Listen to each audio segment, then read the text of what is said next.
মউত এত দূরে না। তুমি নামাজের মধ্যে ডান দিকে আসসালামু আলাইকুম বলে নামাজ শেষ করছো, বাম দিকে তুমি সালাম ফিরাইতে পারো কিনা আলী তোমার জানা নাই। তোমার সামনে মউত কিন্তু হাজির হয়ে রয়েছে, তুমি কিন্তু জানো না, তুমি কিন্তু খবর রাখো না। তুমি দুনিয়ার পিছনে পড়ে, ধোকার পিছনে পড়ে তুমি দৌড়াইতেছো, ওদিকটা খবর দেখো, তোমার কাফনের কাপড় বাজারের মধ্যে আইসা প্রস্তুত হইয়া রইছে। তুমি দিলের মধ্যে অনেক বড় আশা করছো, তুমি গাড়ি করবা, বাড়ি করবা, কিন্তু সমস্ত আশাগুলো তোমার ভিজে রইল। হঠাৎ করে একদিন দেখবা তোমার চোখটা চিরতনে বন্ধ হইয়া গেল, তোমার মনের আশা তোমার মনেই থাকলো, পূর্ণবার কখনো হইল না। আজকে আমাদের মুর্শিদগঞ্জের ঘরে ঘরের মধ্যে এমন পীর বের হয়ে গেছে, এমন মুরিদ বের হয়ে গেছে যে তারা কোনো বিপদে পড়লে, কোনো সমস্যায় পড়লে আগে মাজারের মধ্যে দৌড়বে, আগে বাবার দরবারে দৌড়বে। কোথায় দৌড়তে বলেন? বাবার দরবারে দৌড়বে। বাবার থেকে তারা সন্তান হয় না, তারা বাবার দরবারে গিয়ে সন্তান চায়। ব্যবসা হয় না, ব্যবসার জন্য বাবার দরবারে গিয়ে বলে, বাবা আমার ব্যবসা উন্নতি হইতেছে না, আমার ব্যবসা উন্নতি করে দাও। আমার মেয়ে বিবাহ হইতেছে না, বাবা বিবাহের ব্যবস্থা করে দাও। আমার ছেলে বিদেশে যেতে পারতেছে না, বাবা ব্যবস্থা করে দাও। তাহলে আল্লাহ রাব্বুল আলামিনকে বাদ দিয়ে তাহলে তোমার বাবা বড় হয়ে গেল। কি হয়ে গেল বলেন? বাবা বড় হয়ে গেল। তো আল্লাহ রাব্বুল আলামিনের সাথে সম্পূর্ণ এটা শিরিক করা হলো। কি হলো বলেন? শিরিক করা হলো। আল্লাহ রাব্বুল আলামিন শিরিক সম্পর্কে কি বলছেন? ইন্নাহু মান ইউশরিক বিল্লাহ ফাকাদ হারামাল্লাহু আলাইহিল জান্নাহ ওয়া মাওয়াহুন নার ওয়া মা লিয-যালিমিন মিন আনসার।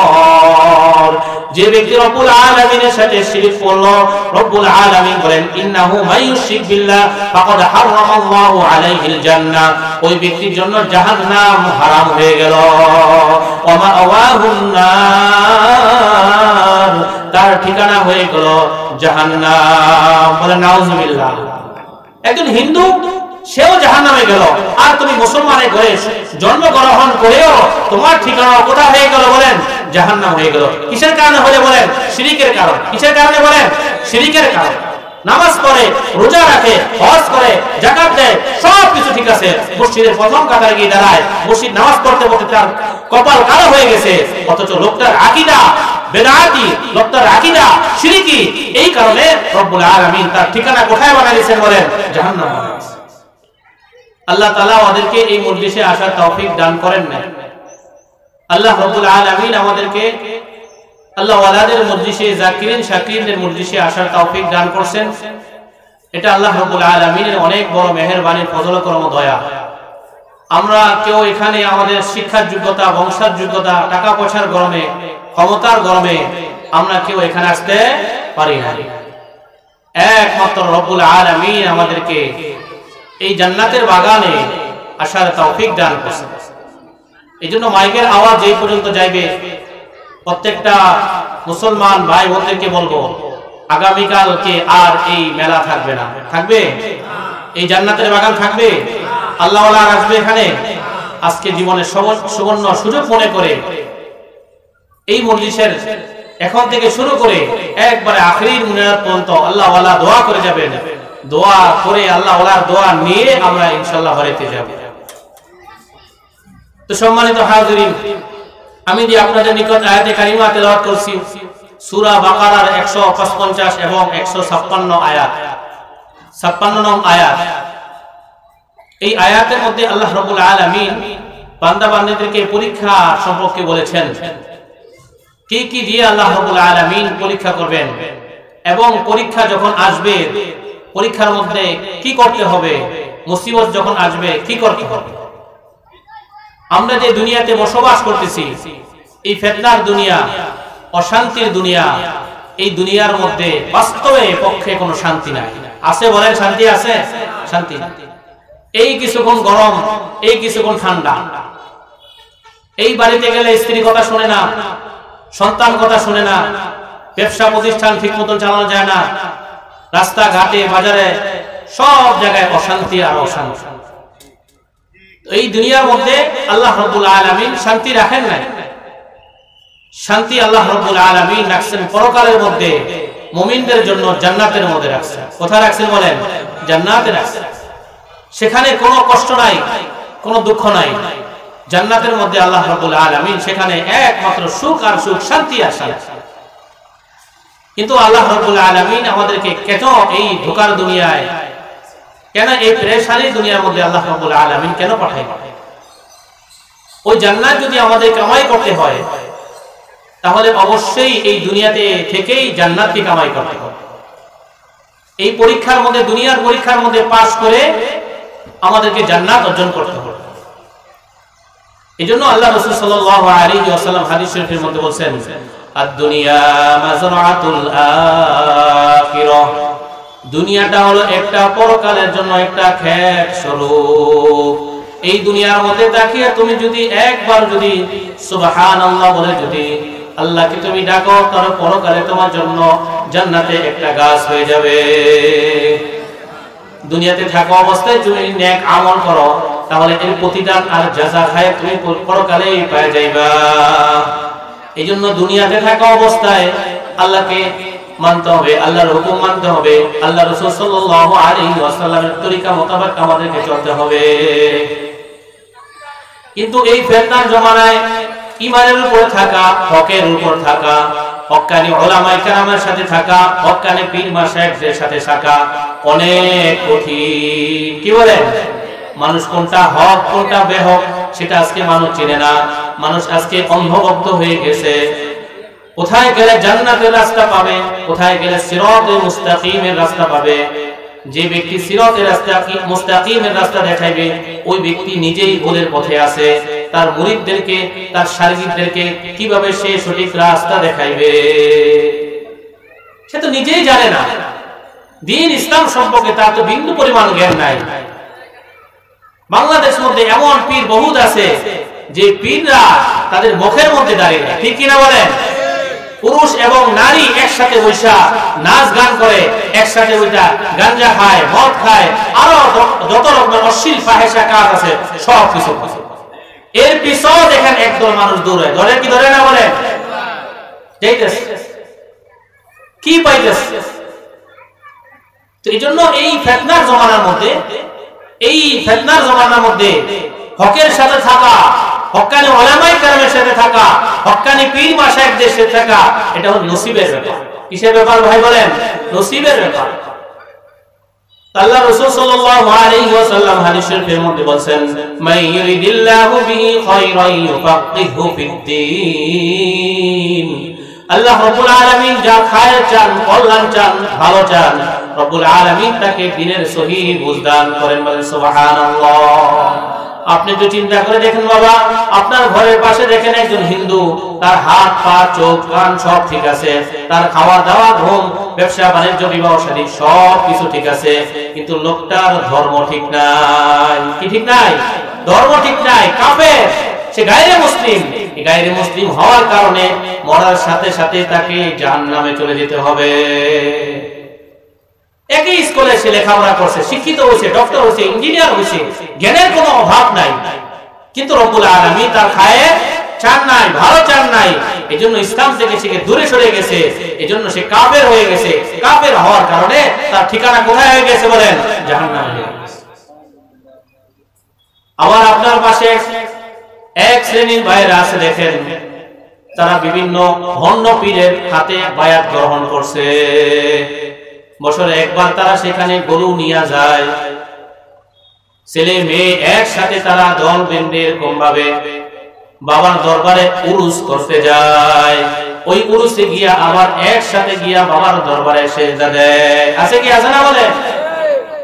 তো আপনি তো চিন্তা ভাবনা করেন যে আপনি যে পীরের কাছে বায়াত গ্রহণ করছেন, ওই পীরের বাড়ির আশেপাশে পুরা কিলোমিটার মধ্যে একটা নারী দেখা যায় কি যায় না? দেখা যায়, দেখা যায়। একদিন কোনদিন দেখছেন কিনা রাতের অন্ধকারেও কোন মানুষ গিয়ে যে পীর সাহেব রহমাতুল্লাহি আলাইহির কবরের মধ্যে গিয়ে সিজদা করতে দেখছেন? দেখা যায়। তো কেন? এটা হলো হকের আলামত। কিসের আলামত বলেন? হকের আলামত। যত পীর ধ্বংস হয়েছে এই দুনিয়া থেকে, খবর নিয়ে দেখবেন এই মহিলাদের কারণে পীর ধ্বংস হচ্ছে। যেই দরবারের মধ্যে মহিলা যাইবে সোজা বিনা দলিলে আপনি জেনে নেবেন এটা হলো ভণ্ড পীর। কি পীর বলেন? ভণ্ড পীর। পুরুষের দরবারে আবার মহিলা যাইবে কেন? তো সেজদা দিবে একমাত্র আল্লাহ তাআলাকে। কাকে দিবে বলেন? আল্লাহ তাআলাকে দিবে। দুনিয়ার কোন রাজা বাদশাহ, কোন পীরকে, কোন ফকিরকে কাউকে দিবে না। একমাত্র সেজদা দিবে কাকে বলেন? কাকে বলেন? আল্লাহ। দুনিয়ার আর কোন মানুষকে সেজদা দেওয়া যাবে না। আজকে আমাদের মুর্শিদগঞ্জের ঘরে ঘরের মধ্যে এমন পীর বের হয়ে গেছে, এমন মুরিদ বের হয়ে গেছে যে তারা কোনো বিপদে পড়লে, কোনো সমস্যায় পড়লে আগে মাজারের মধ্যে দৌড়ে, আগে বাবার দরবারে দৌড়ে।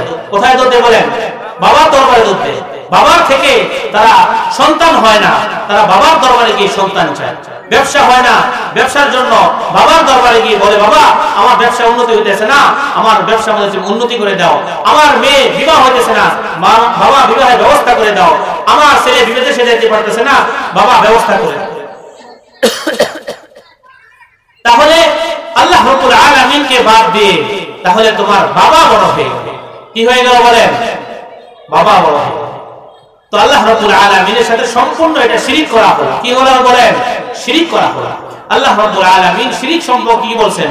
ইন্নাহু মান ইউশরিক বিল্লাহ ফাকাদ হারামাল্লাহু আলাইহিল জান্নাহ ওয়া মাওয়াহুন নার ওয়া মা লিয-যালিমিন মিন আনসার। যে ব্যক্তি রব্বুল আলামিনের সাথে শিরক করলো, রব্বুল আলামিন বলেন ইন্নাহু মান ইউশরিক বিল্লাহ ফাকাদ হারামাল্লাহু আলাইহিল জান্নাহ, ওই ব্যক্তির জন্য জাহান্নাম হারাম হয়ে গেল। ওয়া মাওয়াহুন নার, তার ঠিকানা হয়ে গেল জাহান্নাম। বলেন নাউজুবিল্লাহ। একজন হিন্দু সেও জাহান্নামে গেল, আর তুমি মুসলমানের ঘরে জন্মগ্রহণ করেও তোমার ঠিকানা কোথা হয়ে গেল বলেন? জাহান্নাম হয়ে গেল। কিসের কারণে হলে বলেন? শিরিকের কারণে। কিসের কারণে বলেন? শিরিকের কারণে। নামাজ পড়ে, রোজা রাখে, হজ করে, যাকাত দেয়, সব কিছু ঠিক আছে, মসজিদের প্রথম কাতারে গিয়ে দাঁড়ায়, মসজিদ নামাজ পড়তে পড়তে তার কপাল কালো হয়ে গেছে, অথচ লোকটার আকীদা বেদাতি, লোকটার আকীদা শিরকি। এই কারণে রব্বুল আলামিন তার ঠিকানা কোথায় বানায় দিয়েছেন বলেন? জাহান্নাম বানায় দিয়েছেন। অথচ এই মুসলমানের ঘরে সে জন্মগ্রহণ করলো, কোলেও সে যাইতে পারলো না জান্নাতে। কোথায় চলে গেল বলেন? জাহান্নামে চলে গেল। এজন্য মুহতারাম হাজিরিন, যে আমি মুসলমানের ঘরে জন্মগ্রহণ করছি, কিন্তু আমার ইবাদতের মধ্যে কোনো প্রকার শিরক থাকতে পারবে না, আমার ঈমানের মধ্যে শিরক থাকতে পারবে না, আমার আমলের মধ্যে কোনো প্রকার বিদআত থাকতে পারবে না। আল্লাহ রাব্বুল আলামিন বান্দা বান্দী থেকে এটাই চান যে ঈমান হবে সম্পূর্ণ শিরক মুক্ত, আমল হবে বিদআত মুক্ত। আর আমার আকীদার মধ্যে যদি কোনো ভেজাল থাকে, তাহলে আমি যত নামাজ রোজা যত কিছুই করি কোনো কাজ হবে না। এজন্য আল্লাহ রাসূল সাল্লাল্লাহু আলাইহি ওয়াসাল্লাম বলতেছেন, আখলিস দীনাকা ইয়াকফিকাল আমালুল কলিল। তুমি তোমার ঈমানকে ভেজাল মুক্ত করো, খাঁটি করো, অল্প আমলই নাজাতের জন্য যথেষ্ট হয়ে যাইবে। তুমি একটা পাত্রের মধ্যে যদি মধু রাখো অথবা যদি দুধ রাখো, ওই পাত্রটা যদি অনেক ভালো হয় কিন্তু নিচ দিয়ে একটু ছিদ্রি আছে, টপকা টপকা এক ফুটা পড়তে পড়তে পড়তে ওই মধু এবং দুধ একদিন শেষ হয়ে যাইবে। কি কারণে? পাত্রের মধ্যে ভেজাল থাকার কারণে। ঠিক তদ্রূপভাবে আপনি যদি একটা ছোট পাত্র নেন, সেটা যদি ভালো হয়, কোনো ছিদ্র না হয়, কিন্তু সম্পূর্ণ ভেজাল মুক্ত, ওই মধু যদি আপনি রেখে দেন, ওই দুধ যদি আপনি রেখে দেন, বছরকে বছর পর্যন্ত থাকবে কি থাকবে না? কেন ভাই? পাত্র ভালো।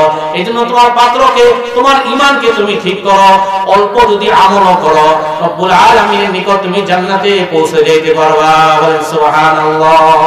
অনেক আমল করবা, কিন্তু ওই আমলের মধ্যে শিরক আছে, ওই আমলের মধ্যে বিদআত আছে।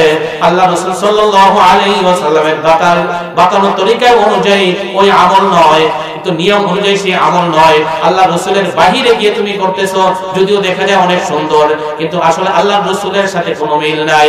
তাহলে এই আমল দিয়ে তুমি কখনো জান্নাতে যেতে পারবা না। এই জন্য তো জান্নাতে যাওয়ার জন্য আমার আমলকে পরিশুদ্ধ করতে হবে। আমার কি করতে হবে? পরিশুদ্ধ করতে হবে। আমার ঈমানকে মজবুত করতে হবে।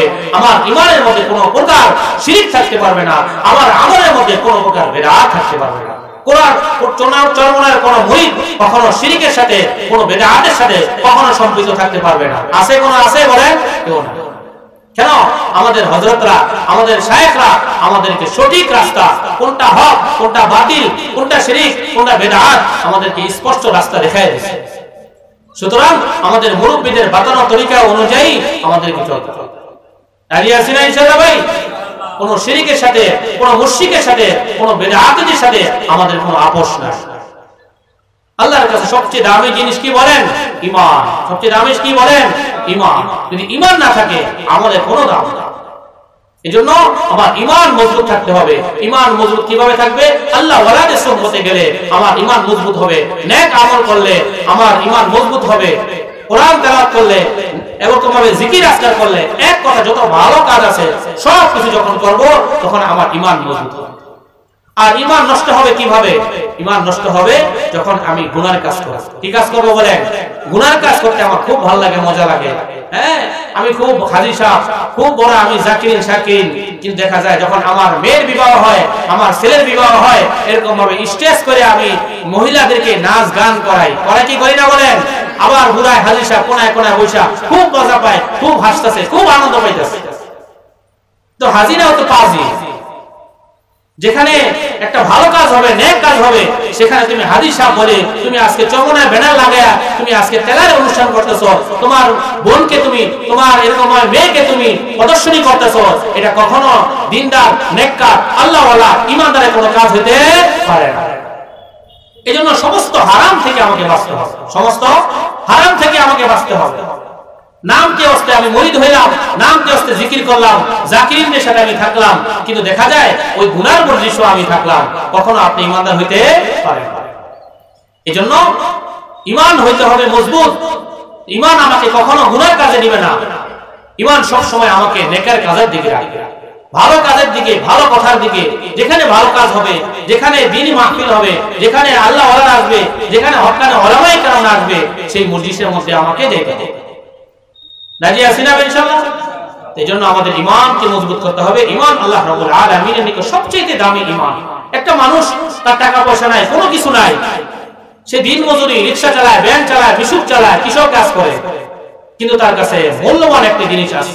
কি জিনিস বলেন? সেটা হলো ঈমান। কি আছে বলেন? ঈমান আছে। আল্লাহ রাব্বুল আলামিন সূরা হুজুরাতের মধ্যে বলতেছেন, ইন্না আকরামাকুম ইনদাল্লাহি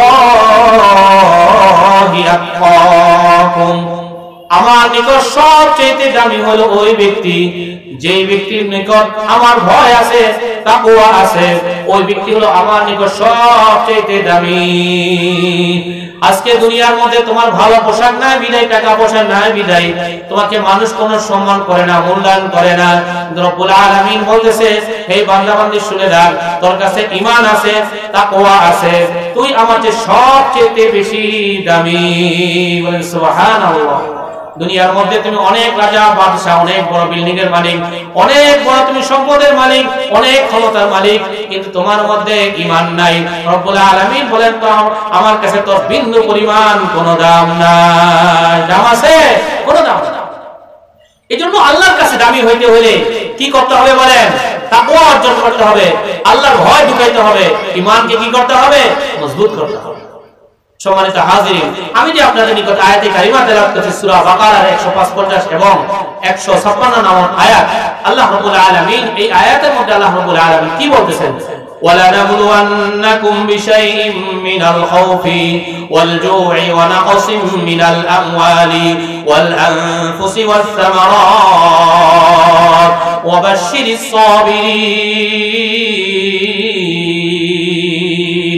আমি রব্বুল আলামিন দুনিয়ার মধ্যে তোমাকে অবশ্যই অবশ্যই পরীক্ষা করব। কে বলতেছে বলেন? কে বলে? আল্লাহ বলে। আল্লাহ রব্বুল আলামিনের কথা সত্য না মিথ্যা বলেন? কয় পার্সেন্ট সত্য? 99% নাকি 100%? আল্লাহ তাকিদ দিয়ে বলতেছেন, ওয়ালানাবলুওয়ান্নাকুম, আমি তোমাকে কি করব? অবশ্যই তোমাকে পরীক্ষা করব। বিষয়ইম, আল্লাহ বলতেছেন কোন কোন জিনিস দিয়ে আমি তোমাকে পরীক্ষা করব, দেখবো এখন তুমি হাকিকতে মুমিন কিনা, হাকিকতে ঈমান কিনা, এখন বুঝা যাবে। আল্লাহ বলতেছেন বিশাইইন মিনাল খাউফ,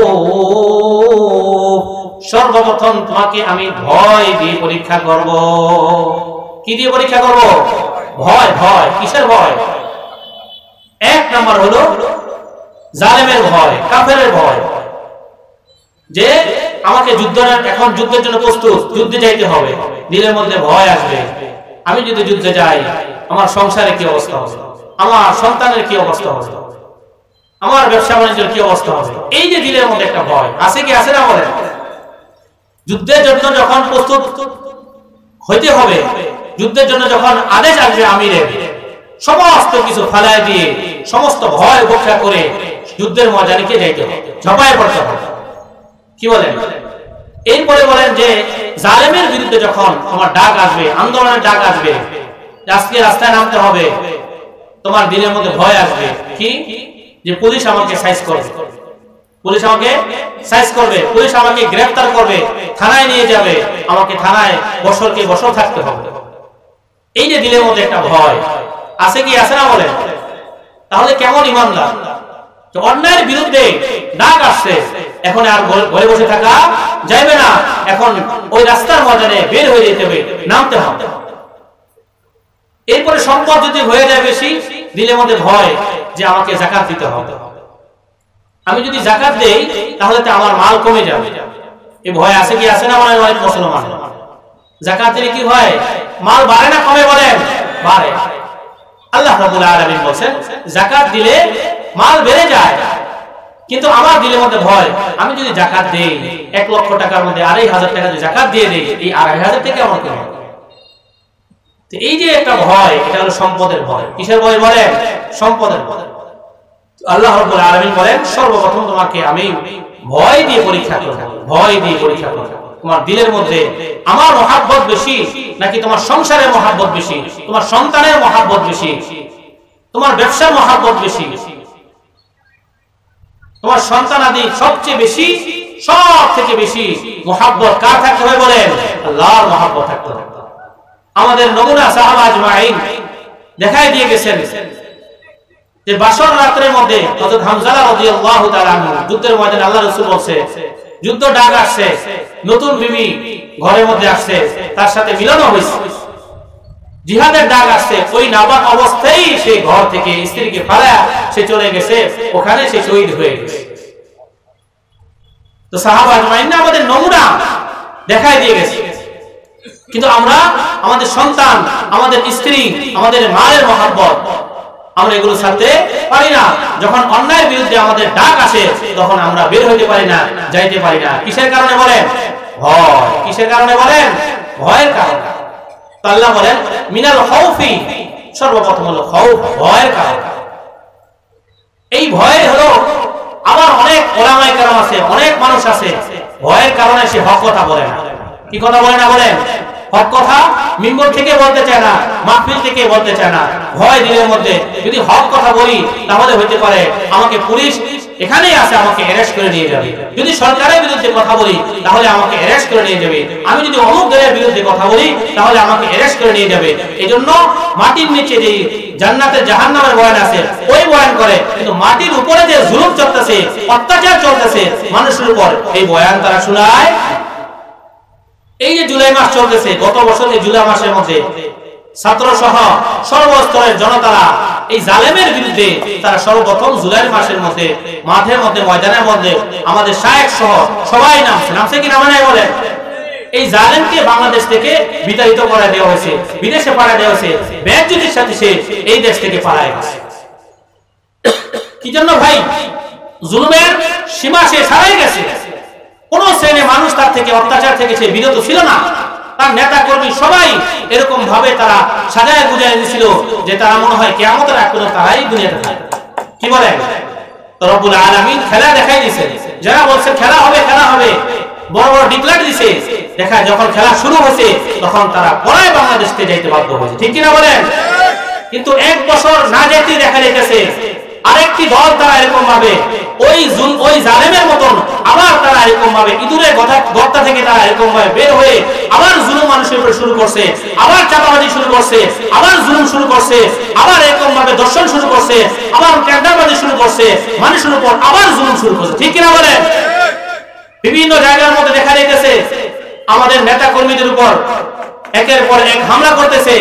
বন্দরের মধ্যে আমরা কয়েকদিন আগে দেখছি নারায়ণগঞ্জ বন্দরের মধ্যে আমাদের হাত পাখা কর্মীদের উপর তারা মাদক বিরোধিতা করার কারণে তাদের উপর জুলুম করা হয়েছে, তাদেরকে আহত করা হয়েছে। আমাদের মুন্সিগঞ্জের চরশিলমন্দির মধ্যে হাত পাখার কর্মীর উপর তারা এরকম বাড়ির মধ্যে আক্রমণ করছে। আপনারা এই কথা ভালোভাবে জেনে নেন যে ফাসিক সরকারকে যেভাবে তারা এরকম বাংলাদেশের জনগণ মানুষ তারা এরকম ভাবে তাদেরকে বিতাড়িত করছে, আপনারা যদি তাদের পথকে যদি অবলম্বন করে তাহলে এই দেশের মানুষ আপনাদেরকেও ছাড়বে না। আপনারা মনে করবেন যে মনে করতেছেন যে আপনারা মনে হয় ক্ষমতা চলে আসছে, আপনাদের ভাব প্রতি দেখলে মনে হয় যে আপনারা মনে ক্ষমতা চলে আসেন, মানুষদেরকে ওলামায়ে কেরামের উপরে সব শ্রেণীর মানুষের উপরে এরকম ভাবে জুলুম আর নির্যাতন শুরু হয়ে গেছে, জায়গায় জায়গায় টাকাবাজি শুরু হয়ে গেছে, জায়গায় জায়গায় টেন্ডারবাজি শুরু করছে, জায়গায় জায়গায় এরকম ভাবে দর্শনের খবর শুনে দিতেছে। এই জন্য আমাদের এই মাহফিল থেকে আমরা উদাত্ত আহ্বান জানাবো, অবিলম্বে এই সমস্ত কার্যক্রম আপনারা বন্ধ করুন। আর না হলে বাংলাদেশে তৌহিদি জনতা যেভাবে এই আওয়ামী ফাসিক সরকারকে যেরকম বিতাড়িত করছে, আপনারাও জেনে রাখেন আপনাদের পরিণাম ঠিক একই রাস্তায় হবে, একই নিয়মে তাদেরকে আপনি বিদায় করতে হবে, একই নিয়মে আমরা আপনাদেরকে বিদায় করে দেব বাংলাদেশ থেকে। আগামী এরকম ভাবে শাসন হবে ইসলামের শাসন। কিসের শাসন হবে বলেন? ইসলামের শাসন হবে, ওলামায়ে কেরামের শাসন হবে, কোরআনের শাসন হবে। এই বাংলাদেশের মধ্যে আর কোন জালেমকে আর ওই চেয়ারের মধ্যে বসতে দেওয়া যাবে না। এজন্য ভয় আল্লাহর ভয় হবে। কার ভয় হবে বলেন?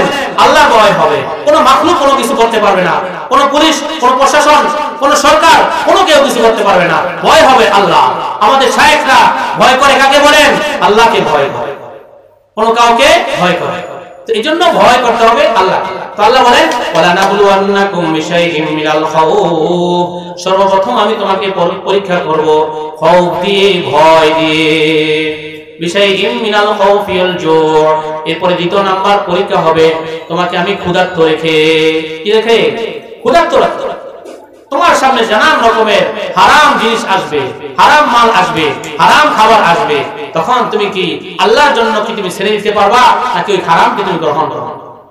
তোমার টাকা পয়সা কম, তোমার সুদের অফার আসবে, ঘুষের অফার আসবে, ওই সময়ের মধ্যে তুমি কি রোজা রাখতে পারবা নাকি তুমি সুদ খাইবা, ঘুষ খাইবা, চাঁদাবাজি করবা, অন্যের মাল তুমি ঠকায় খাইবা? মন তুমি জিজ্ঞাসা করবে। এটা হলো রব্বুল আলামিনের পক্ষ থেকে দ্বিতীয় পরীক্ষা। কি পরীক্ষা বলেন? দ্বিতীয় পরীক্ষা। মুসলমান ইমানদার সে না খেয়ে মারা যাবে, সে কখনো সুদ খাবে না, ঘুষ খাবে না, চাঁদাবাজি করে টাকা খাবে না, অন্যায়ের মাল, এতিমের মাল কখনো সে বক্ষণ করবে না। এটা রব্বুল আলামিনের দ্বিতীয় পরীক্ষা। মিনাল খাউফি ওয়াল জু'i ওয়া নাকসিম মিনাল আমওয়াল, রব্বুল আলামিন তৃতীয় নম্বরে বলতেছেন আমি তোমার মাল কি কমায় দিব। কি কমায় দিব? মাল কমায় দিব। তুমি একজন ইমানদার মুত্তাকি, তোমার দোকানের মধ্যে ব্যবসা বাণিজ্য কম হবে, কম চলবে। একজন বেঈমান, একজন কাফের, একজন হিন্দু, তার দোকানের মধ্যে অনেক বেচা কিনা হবে, অনেক বেচা কিনা হবে। তুমি বলবা আহা আমি মুসলমান হইয়া আমি নামাজ পড়ি, আমার দোকানে ব্যবসা হয় না, আমার দোকানে আয় কম, উন্নতি কম, কিন্তু ওই কাফের নামাজ পড়ে না, তারা দিয়ে অনেক বেশি বেশি। রব্বুল আলামিন বলেন না মুমিন, এটা হলো তোমার পরীক্ষা। কি বলেন? কি পরীক্ষা। সুতরাং তুমি কখনো রব্বুল আলামিন থেকে কখনো দূরে সরে যাও না। মনে করবা যে আমার দোকানে ব্যবসা বাণিজ্য কম হইতেছে, আমার রব এটা আমার জন্য পরীক্ষা করতেছে। মিনাল খাউফি ওয়াল জু'i ওয়া নাকসিম মিনাল আমওয়ালি ওয়াল আনফুসি ওয়াস সামারাত। এরপর রব্বুল আলামিন তোমাদেরকে পরীক্ষা করবেন ফলের বিনিময়। তোমার ফল গাছ তুমি লাগাইবা, ফল হবে কম, তোমার বাগানের মধ্যে ফল কম হবে। তুমি কৃষি কাজ করো, তোমার পাশের ক্ষেতের মধ্যে দেখবা খুব ভালো আলু হইতেছে, ভালো ধান হইতেছে, কিন্তু তোমার ক্ষেতের মধ্যে আলু কম হইতেছে, ধান কম হইতেছে, তোমার বাগানের মধ্যে ফল কম হইতেছে, অন্য বাগানের মধ্যে বেশি ফল হইতেছে।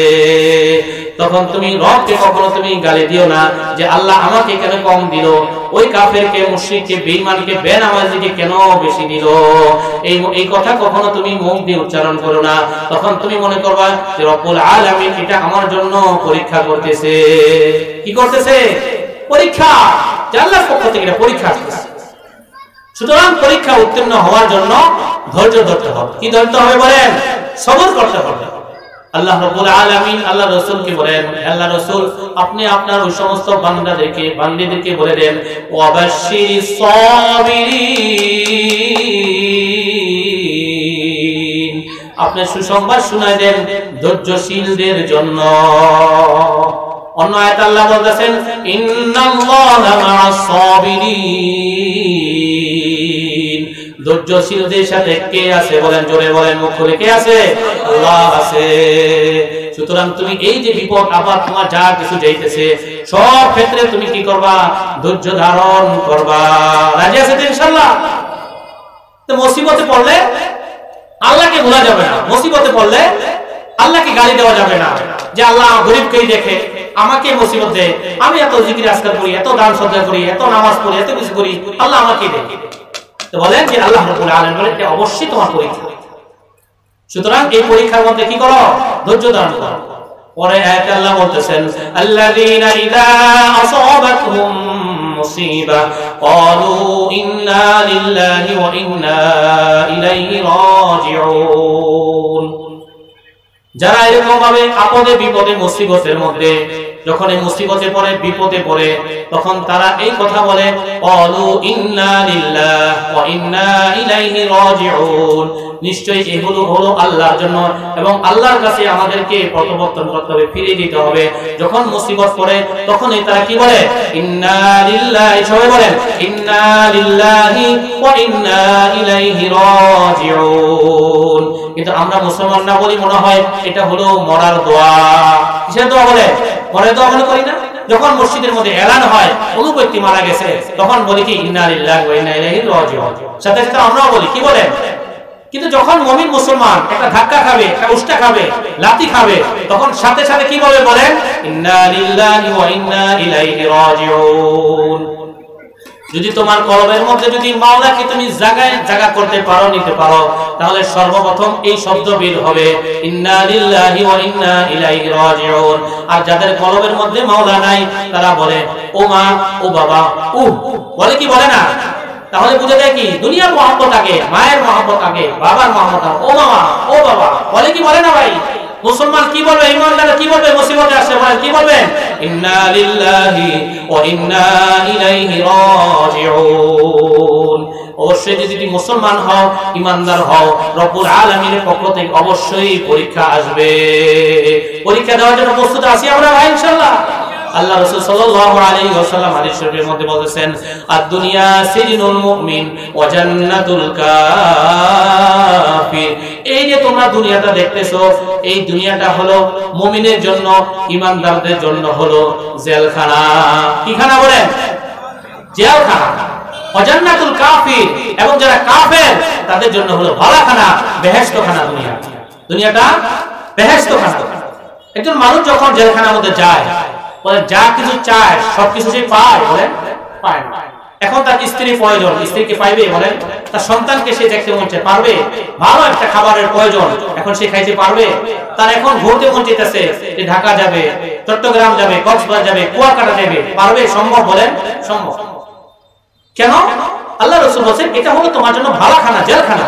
একজন মুমিন মুসলমান যে ঈমান আনছে, আল্লাহকে যে ভয় করছে, সে তার স্বাধীন মতো কখনো চলতে পারবে না।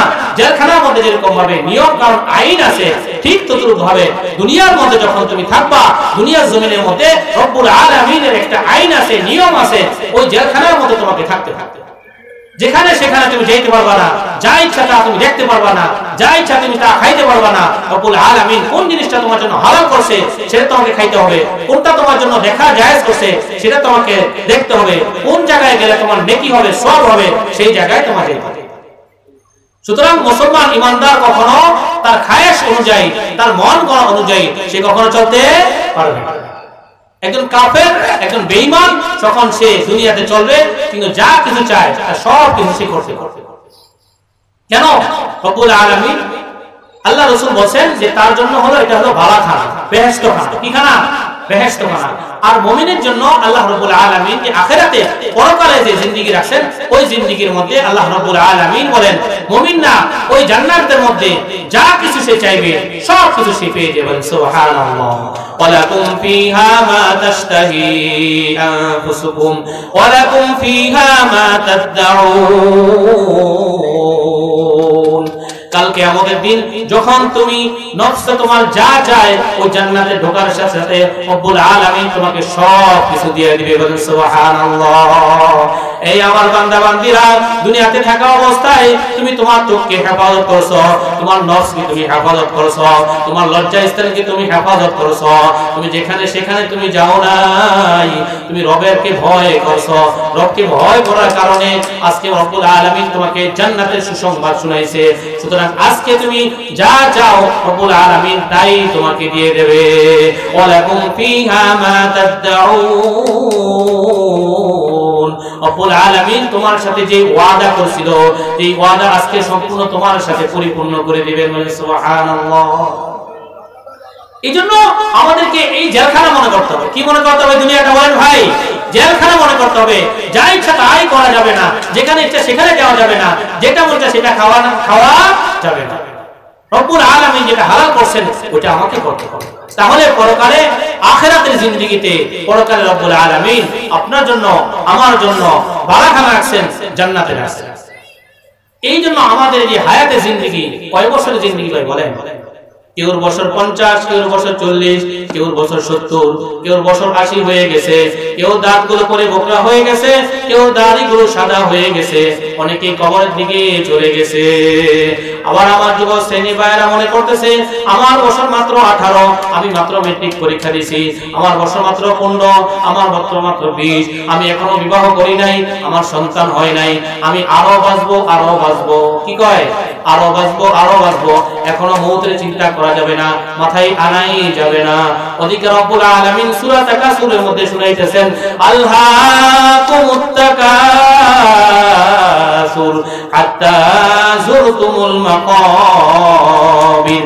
পাশ্চাত্যের লোক আরো বলেন আরো আরো আরো খাবো, আরো বাঁচবো, আরো করবো, আরো সম্পদ বাড়াবো, এটা করবো সেটা করবো, আরো আশা আরো আশা আরো আশা আরো আশা।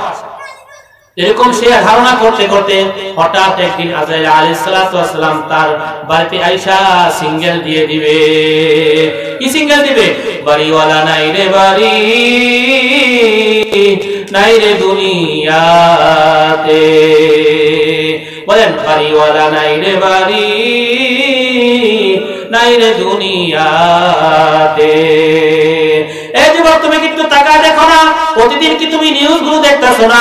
কত তোমার মতন যুবক গুলো অ্যাক্সিডেন্ট হয়ে পানিতে পড়ে বিভিন্ন সমস্যার কারণে আজকে তারা দুনিয়া থেকে চলে গেছে। গত বছর 2024 সালে কি তুমি দেখো নাই কত স্টুডেন্ট, কত হাজার হাজার ছাত্ররা তারা আজকে দেশের জন্য তারা পুলিশের সামনে বুক পেতে দিয়ে তারা এরকম ভাবে দুনিয়া ত্যাগ করে চলে গেছে। এক বছর ঘুরে আবার কিন্তু জুলাই মাস আসলো, কিন্তু ওই যুবকদের কিন্তু আর দেখা যায় না। এজন্য আমাদেরকে বড় আশ্বাস দেয় আরো বাঁচবি আরো বাঁচবি। এই আশ্বাস কে দেয় বলেন? কে দেয়? একমাত্র শয়তান দেয়। কে দেয় বলেন? শয়তান দেয়, আর কেউ দেয় না। হযরত আলী রাদিয়াল্লাহু তাআলা আনহুকে আল্লাহ রাসূল সাল্লাল্লাহু আলাইহি ওয়াসাল্লাম জিজ্ঞাসা করতেছে, হে আলী তুমি মওতকে কত দূরে মনে করো? আল্লাহ রাসূল সাল্লাল্লাহু আলাইহি ওয়াসাল্লাম আমি তো আসর নামাজ জামাতের সাথে পড়ছি, মাগরিবের নামাজ আমি জামাতের সাথে পড়তে পারি কিনা এটা আমার সন্দেহ আছে। আল্লাহ রাসূল বলতেছেন, হে আলী তুমি ভুল করছো আলী, মওত এত দূরে না। তুমি নামাজের মধ্যে ডান দিকে আসসালামু আলাইকুম বলে নামাজ শেষ করছো, বাম দিকে তুমি সালাম ফিরাইতে পারো কিনা আলী তোমার জানা নাই। তোমার সামনে মওত কিন্তু হাজির হয়ে রয়েছে, তুমি কিন্তু জানো না, তুমি কিন্তু খবর রাখো না। তুমি দুনিয়ার পিছনে পড়ে ধোকার পিছনে পড়ে তুমি দৌড়াইতেছো, ওদিকটা খবর দেখো, তোমার কাফনের কাপড় বাজারের মধ্যে আইসা প্রস্তুত হইয়া রইছে। তুমি দিলের মধ্যে অনেক বড় আশা করছো, তুমি গাড়ি করবা, বাড়ি করবা, কিন্তু সমস্ত আশাগুলো তোমার ভিলে রইল। হঠাৎ করে একদিন দেখবা তোমার চোখটা চিরতরে বন্ধ হইয়া গেল, তোমার মনের আশা তোমার মনেই থাকলো, পূর্ণগর কখনো হইল না। এজন্য মওতের মুরাকাবা বেশি বেশি করো বাবা। মওতের মুরাকাবা করার দ্বারা এই দুনিয়ার মধ্যে যে লজ্জত আছে, ভালোবাসা আছে, সব কিছু দূর হয়ে যাবে। আল্লাহ রাসূল সাল্লাল্লাহু আলাইহি ওয়াসাল্লাম হাদিস শরীফের মধ্যে বলেন, আকসিরু যিকরা হাযিমিল লাযযাতিল মাউত। হে আমার উম্মতরা, তোমরা বেশি বেশি করিয়া মওতের মুরাকাবা করো। মওতের মুরাকাবা করার দ্বারা কি ফায়দা হবে? দুনিয়ার মধ্যে যে তোমার থাকার স্বাদ, এই আশা, আরো বাঁচবা, আরো করবা, দুনিয়া থেকে তোমার সাথে মন চায় না, দুনিয়া থেকে তোমার যাইতে মন চায় না, এমন ভাবে তোমার দিনের মধ্যে দুনিয়া ঢুকছে, খালি সারাদিন সকাল থেকে রাত পর্যন্ত দুনিয়া দুনিয়া দুনিয়া, টাকা টাকা টাকা টাকা। এই টাকার কারণে, দুনিয়ার কারণে তুমি আল্লাহর হুকুম মানো না, আল্লাহর রাসূলের তরিকা অনুযায়ী তুমি চলো না, দুনিয়া দিয়ে তোমার দিলটা পুরা ভরে গেছে। এইজন্য তুমি বেশি বেশি পরিমাণ মওতের মুরাকাবা করো, মওতকে নিয়ে তুমি বেশি বেশি স্মরণ করো। কি স্মরণ করো? এক পীরের দরবারে এক মুরিদ গেছে, বলে আমি দুনিয়া থেকে পরিবর্তন হইতে চাই, তাহলে পরিবর্তন আছে তুমি বেশি বেশি পরিমাণ মওতের কথা মুরাকাবা করো। বিশ্বাস করতেছে কম পক্ষে তুমি 20 বার মওতের কথা মুরাকাবা করো। ওই মুরিদ সে তাসবিহ 20 তাসবিহ বানায় নিয়ে এরকম ভাবে সকালে 20 বার, বিকালে 20 বার মওত মওত মওত মওত বলতেছে। এই সবক আদায় করার পরে পীরের কাছে গেছে, বলে আমার দিলের তো কোনো হালত পরিবর্তন হইল না। বলে এই বোকা মুরিদ, তুমি কিভাবে মওতের কথা শুন করছো? বলে আমি তো একটা তাসবিহ বানাই নিছি, ওই তাসবিহ নিয়ে আমি সকালে 20 বার, সন্ধ্যায় 20 বার এরকম ভাবে মওত মওত করে আমি এরকম ভাবে জিকির করছি। বলে আরে বোকা মুরিদ, এভাবে মওতের মুরাকাবা করে না, তুমি চোখ দুইটা বন্ধ করো। চোখ দুইটা বন্ধ করার পরে এখন তুমি মনে করো, এই মুমিন মুসলমান ইমানদার আল্লাহওয়ালা বুজুর্গ, আমার মওত হয়ে গেছে, আমার চোখ বন্ধ হয়ে গেছে, এই চোখ আর কোনোদিন খুলবে না। যখন আজরাইল আমার সামনে চলে আসে, আমার রূহটা নিয়ে গেছে, তখন আমার স্ত্রী কাঁদতেছে স্বামী স্বামী বলে, আমার সন্তান কান্দে বাবা বাবা বলে। আজকে আমি আর ডাকে সাড়া দিতে পারি না, যাদের জন্য আমি এত সুন্দর ঘর বাড়ি সাজাইলাম, সুদকে সুদ বলি নাই, ঘুষকে ঘুষ বলি নাই, অন্যের মাল ঠকাইতে আমি ভুল করি নাই। আজকে আমার এই রুম থেকে, আমার এই টাইস করা রুম থেকে ধরাধরি করি আমাকে উঠানের মধ্যে ফালাইয়া দিবে। কেউ আমাকে আর আব্দুর রহমান আব্দুর রহিম বলে ডাক দিবে না, সবাই বলবে যে অমুক ব্যক্তির লাশটা একটু দেখে আসি। মসজিদের মাইকে এলান হবে, অমুক ব্যক্তি আর দুনিয়াতে নাই। আল্লাহু আকবার এলান হওয়ার সাথে সাথে চতুর্দিক দিয়ে মানুষ দেখার জন্য চলে আসবে। তোমাকে আমাকে চিরবিদায় দেওয়ার জন্য সকলে ব্যস্ত হইয়া যাইবে। কেউ যাবে বাঁশ কাটার জন্য, কেউ আবার